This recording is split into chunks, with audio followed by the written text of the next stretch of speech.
পৃথিৱীত সেইজনেই শ্ৰেষ্ঠ আৰু তেওঁ সকলোতকৈ উচ্চ যিজনে নিজকে জয় কৰিছে, নিজকে শাসন কৰিছে। নিজক শাসন কৰাটো হৈছে প্ৰকৃত কথা। ইয়ে হৈছে উৎকৃষ্ট শাসন, কাৰণ আনক শাসন কৰাতকৈ নিজকে শাসন কৰাটো বেছি টান। কাৰণ চাওক যে আপুনি এজন শুদ্ধ মানুহ হ'বলৈ হ'লে বহু সুখ শান্তি সমৃদ্ধি ত্যাগ কৰিব লাগিব আৰু আপুনি ভাল মানুহ হৈ উঠিব লাগিব, আৰু সেইটোৰ কাৰণে বহু পৰিশ্ৰমৰ দৰকাৰ। বেয়া মানুহটো বহুত আছে, বাট শুদ্ধ প্ৰকৃত মানুহ হ'বলৈ হ'লে এইখন সমাজত, এইখন পৃথিৱীত মানুহ নিজকে শাসন কৰিবলৈ বহু কষ্ট কৰে, তেতিয়াহে তেওঁ এজন প্ৰকৃততে শুদ্ধ মানুহ হৈ উঠে। তো এটা কাহিনী ক'ম, আগৰ দিনৰ কাহিনী, সম্ৰাটৰ কাহিনী।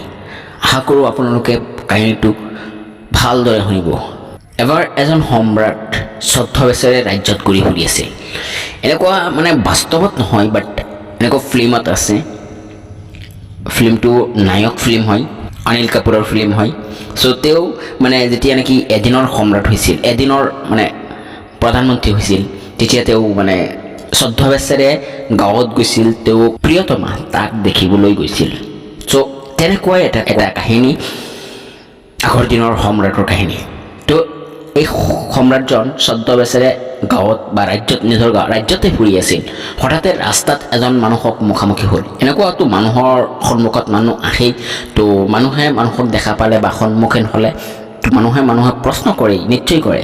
তো তেনেকুৱাই সম্ৰাটজনে তেওঁক সেই মানুহজনক দেখি কৈছিল যে আপুনি কোন? তো তেতিয়া সেই মানুহজনে উত্তৰ দিলে যে মই সম্ৰাট। সম্ৰাটটো আচৰিত, আৰে তেওঁ স্বয়ং এই দেশৰ সম্ৰাট থাকোঁতে এইজন আকৌ ক'ৰ সম্ৰাট ওলালহি?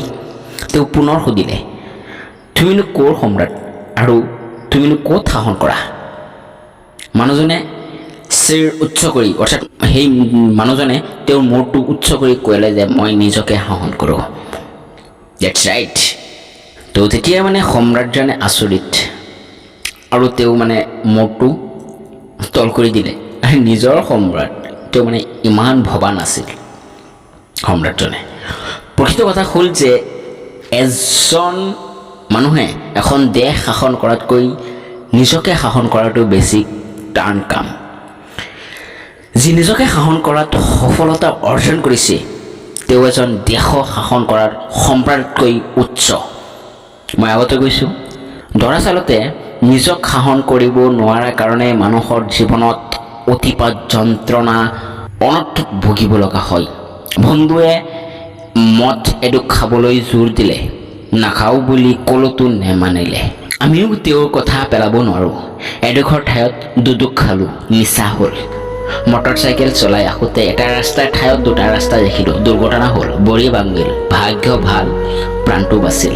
এইখিনি আলৈ আহুকাল সেয়েহে এনে আশাৰে নাভুলি ক'ব নোৱাৰিলোঁ। নিজৰ মনৰ নিয়ন্ত্ৰণ কৰি মদ খোৱাৰ পৰা বিৰত নাথাকিলোঁ। দুৰ্ঘটনাগ্ৰস্ত হৈ কষ্ট খোৱা তাৰেই কুফল। আজিৰ ভয়ানক মায়ামোহ সংসাৰত প্ৰতিটো খোজতে নিজকে নিয়ন্ত্ৰণ কৰি ৰখাৰ আৱশ্যক। ইয়াত নিজকে চম্ভালি ৰখা অত্যন্ত কঠিন কাম হ'লেও আমি আত্মশাসনৰ দ্বাৰা নিজক সুৰক্ষিত কৰিব পাৰোঁ। বাস্তৱিকতে এই পৃথিৱীত, এই সমাজত যদি আমি কাওকেই সলনি কৰিব নোৱাৰোঁ, কিন্তু নিজকে নিশ্চিতভাৱে সলনি কৰিব পাৰোঁ। আৰু সেইটোৰ কাৰণে আপোনাক সুখ, আপোনাৰ অতি প্ৰিয় সেইবোৰ ত্যাগ কৰিব লাগিব। তেতিয়াহে আপুনি নিজকে চেঞ্জ কৰিব পাৰিব, সলাব পাৰিব। সেয়ে সৰ্বপ্ৰথমে আমি নিজকে সলনি কৰিব লাগিব। এষাৰ কথা আছে নহয় যে নিজকে সলালে পৃথিৱীখন নিজে নিজেই চেঞ্জ হৈ যাব। Change is life and change is old, no' tension. আপুনি নিজেই চেঞ্জ হওক, সমাজখন নিজে নিজে চেঞ্জ হ'ব, গাঁওখন চেঞ্জ হ'ব, পৃথিৱীখন চেঞ্জ হৈ যাব। নিজক উন্নত কৰিব লাগে, সফল জীৱনৰ সাধনত নিমগ্ন হ'ব লাগে। নিজে সুন্দৰ হ'লে পৃথিৱীখন সুন্দৰ হ'ব। এই কথা ঠিক যে যিজনে একাগ্ৰতা আৰু নিষ্ঠাৰে সাধন কৰে তেওঁ নিশ্চিতভাৱে সাধনাত সিদ্ধি লাভ কৰে।